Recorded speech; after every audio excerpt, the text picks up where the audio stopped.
कंत्राटी कलंक घालवण्यासाठी लावू पणाला प्राण लावू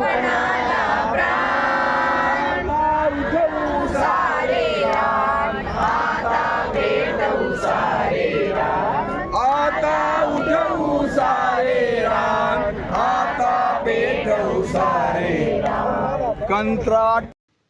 कॉम्प्रिहेंसिव एजुकेशन के 3,378 कर्मचारियों के भविष्य अधर में। 3 दिन से बैठे भूख हड़ताल पर। धरना स्थल पर सरकार की नाकामी, पंडाल पर लाइट भी नहीं। महाराष्ट्र में कॉम्प्रिहेंसिव एजुकेशन के तहत काम कर रहे हजारों कर्मचारियों के भविष्य को लेकर एक बार फिर हलचल तेज हो गई है। स्टेट प्रेसिडेंट श्रीमती योगिता बलाक्षे के नेतृत्व में कॉम्प्रिहेंसिव एजुकेशन संघर्ष कमेटी ने स्कूल एजुकेशन और स्पोर्ट्स डिपार्टमेंट के माननीय मंत्री श्री दादाजी भुसे को एक महत्वपूर्ण मांग पत्र सौंपा है। मी हेमांगी चंद्रशेखर जोशी, विषय तज्ञ आहे। समग्र शिक्षा अंतर्गत संघर्ष समितीने हे आंदोलन उभारलेलं आहे आणि हे आंदोलन आहे फक्त आमचं कायम होण्याच्या मागणीसाठी आणि त्यासाठी आम्ही सर्व महाराष्ट्रातील 36 जिल्ह्यामधील सर्व कर्मचारी इथे या यशवंत स्टेडियम इथे आलेलो आहोत। आमची एकच मागणी आहे कायम होण्याची। गेले 20 ते 22 वर्ष आम्ही कंत्राटी म्हणून काम करत आहोत। हा कलंक पुसण्यासाठी आम्ही इथे एकत्रित झालेलो आहोत। आमच्या निवृत्तीचे आता फार कमी वर्ष राहिलेले आहेत। काही बांधव, काही माझ्या भगिनी 2 महिने, 3 महिने ते 6 महिने ते 8 वर्ष अशी आमची सेवा राहिलेली आहे। शिक्षण विभागाची 75% कामं ही आमच्याकडून होतात। या समग्र शिक्षा अभियानमध्ये जे बांधव होते त्या 25% काम करणाऱ्या लोकांना शासनाने कायम केलेलं आहे आणि 75% काम करणारे आम्हा सर्व या बांधवांना आणि भगिनींना आज आम्ही कंत्राटी म्हणून कार्यरत आहोत। तर आम्हाला आमची जी मागणी आहे की आम्हाला या शासन सेवेमध्ये सामावून घेऊन आम्हाला कायम हा शिक्का आमच्यासाठी लावावा। ह्या मागणीसाठी आम्ही केवळ 100% या आंदोलन काम बंद आंदोलन करून इथे आम्ही उपस्थित आहोत। सगळ्यात महत्त्वाचं म्हणजे आमचं उपोषण अन्नत्याग आंदोलन या ठिकाणी सुरू आहे। रात्र कुल 6,483 कर्मचारी कॉम्प्रिहेंसिव एजुकेशन के तहत काम कर चुके। 3,105 कर्मचारियों का एडजस्टमेंट पूरा, बाकी 3,378 कर्मचारियों का भविष्य अभी अधर में। कमेटी ने बताया कि सरकार ने 8 अक्टूबर 2024 को 3,105 कर्मियों को सरकारी सेवाओं में समाहित कर लिया था। नमस्ते, मैं डॉक्टर करुणा हिवाड़े, मैं जालना से आई हूँ।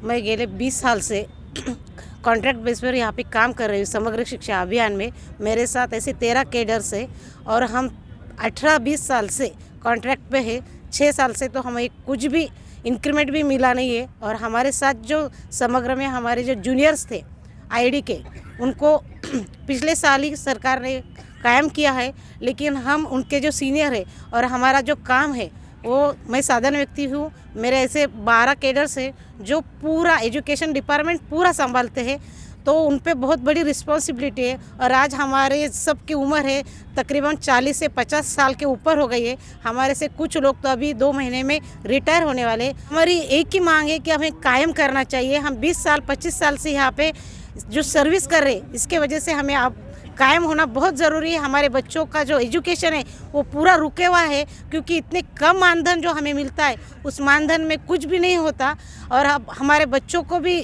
पढ़ाई के लिए बहुत खर्चा आ रहा है और अब हम कुछ भी कर सकते नहीं है। इसके वजह से हम हमारे गवर्नमेंट से अभी एक ही ख्वाहिश है हमारी कि आप हमें परमानेंट करो या फिर हमें मरने की परमिशन दे दो, क्योंकि आप महिला भी यहाँ पे देख रहे हैं, महिला भी यहाँ पे रात में रुके हुए हैं। हम कल से यहीं पर सो रहे हैं और हम यहाँ पर जब तक हमें कुछ ग्रांटेड मिलता नहीं तब तक हम यहाँ से उठने वाले नहीं है।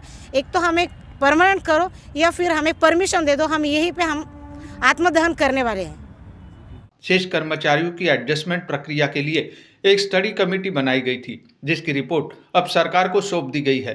रिपोर्ट के मुताबिक इन कर्मचारियों की एकेडमिक क्वालिफिकेशन और प्रोफेशनल स्किल को ध्यान में रखते हुए इन्हें एजुकेशन डिपार्टमेंट, रूरल डेवलपमेंट और अन्य विभागों में समायोजित किया जा सकता है। कमेटी ने मंत्री से विंटर सेशन में विधानसभा के भीतर 3,378 कर्मचारियों के एडजस्टमेंट का औपचारिक ऐलान करने की मांग की है। संघर्ष कमेटी का कहना है कि कर्मचारी पिछले कई महीनों से अनिश्चितता का सामना कर रहे हैं और सरकार के सकारात्मक निर्णय से हजारों परिवारों को राहत मिलेगी।